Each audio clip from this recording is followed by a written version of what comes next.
Hi everybody, this is Miss Jackie from the Portsmouth Public Library. Today we're going to make a fun craft for teens or kids to hang on your wall or window. And you'll be recycling. So this is made from an old CD, compact disc, or it might be a DVD, something that you might not use as much anymore if you're downloading or streaming, or if you have a DVD that's become scratched. So we're using the shiny side like this. We're using the shiny side like this. So this is what the other side would look like, or like that. Okay, so what you need is you need 1 or 2 of these discs. If you want to make, we'll talk about that later, if you want to make a 2-sided fish that you can hang up, you could use 2 discs. Otherwise, if you're just going to put it on a wall or just lean it against a shelf or something, you can just use 1. Okay, you need a fish template. Now you could draw this.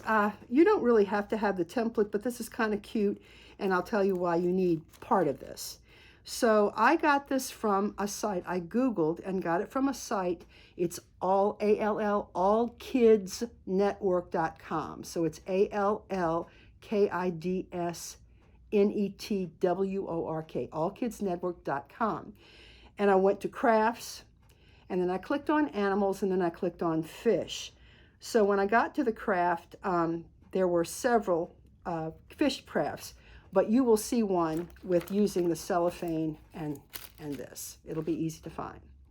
Okay, you would need also some cellophane. So you can see this sometimes. Different fruit baskets are wrapped with this. This is iridescent. So it's just a plain iridescent. I got it by the roll at Party City. You can probably find it other places too. And it kind of changes color. What would also work would be like a blue or a light green if you could find that, but that's what we're using. You can use a large googly eye. This one right here is about 3/4 of an inch. The other thing you could do is, if you didn't want to go out and buy googly eyes, and I've got all kinds of sizes here. It's kind of fun. You even have some fish eyes that have eyelashes. But if you didn't want to do that, you could always just cut out a piece of paper and glue it on, or you could take the Sharpie marker and do that. And I want to tell you a little bit about that. Also have sequins. If anybody has extra sequins or little gems or whatever, if you want to glue that to the fish, it just kind of jazzes it up a little bit. Okay, you'll need scissors.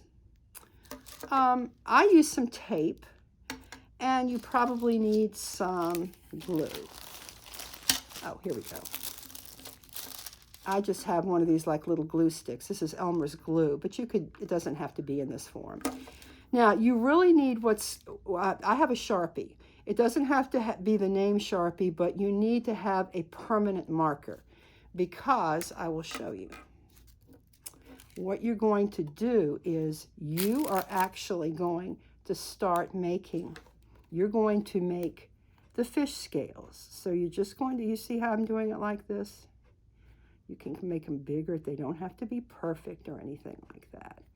And then you'll just kind of, and I think if you go to the site, you'll see what it looks like. Now, the difference is with the Sharpie marker, it will dry.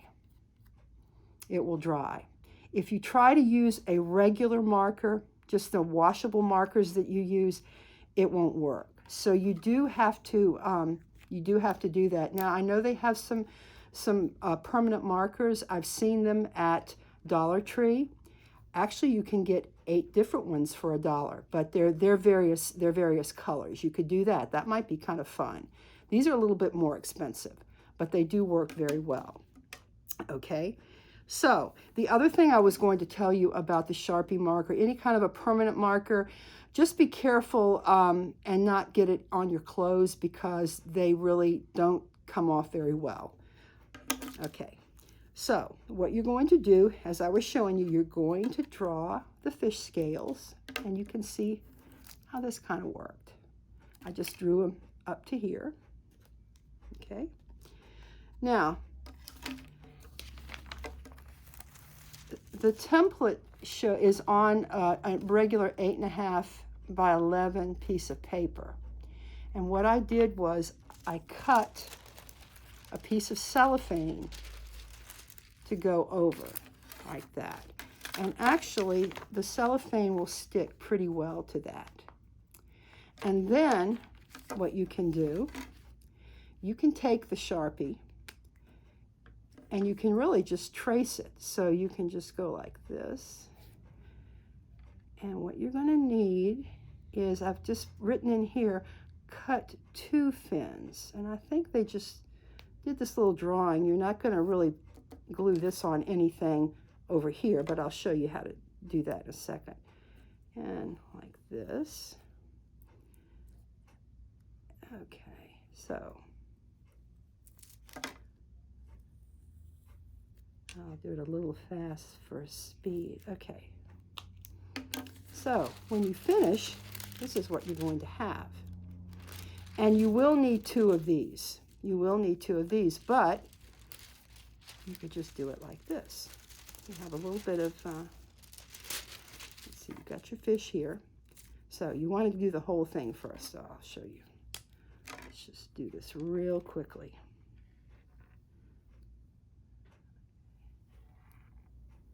I'm just doing this quickly. So, like that. And you have another little place that you could do this, because you do need 2 of these little fins, and then you need the 1 tail. Okay. So if you can see what we've done here, let me show you this. And this is a little filmy. It doesn't actually stick up, but it's still kind of cool to look at. So what you do is you have your fin, your tail, and what I've done is, you could use glue. I use tape on this, and I just taped it to the back. And then I took 1 of the fins and I put it like that. I kind of put it down a little farther because this won't stay up exactly, but it's a fish. He's swimming. And then I put the other one down like that. Now, then what I did was, let me show you. Let's do this real quickly. You can take your time doing this. I'm just doing it in the interest of time to show you. You have a piece, the rest of the body, like that. Okay, put it out of the way. And you can kind of crinkle it up like this. Crinkle it up. And then put it through. And you have another little fin like that. So that's the way this one went. Like that. And then I had actually taped that. Now, here's the other thing that you could do. It would take you a little bit more time. But if you wanted to, what you could do is you could put 2 of these together. So I would say, before you start getting fancy with all the little gems or whatever you wanted to do, I would say you still just need these 2 fins and 1 tail. And then in this case, what you could do is you would put it like this. And instead of, actually, it would make it less bulky, you could just put your little piece like this through both of these together, and then glue them together. And you would have something that would be more dimensional. So I think that gives you everything that you need to know. And this is kind of a cool family, a family craft. So we did this for teens, and we're going to be giving these out at the library for teens to take and make, and we'll have all the directions. But you can do this on your own, and I hope you enjoy your craft. Thank you. See you soon.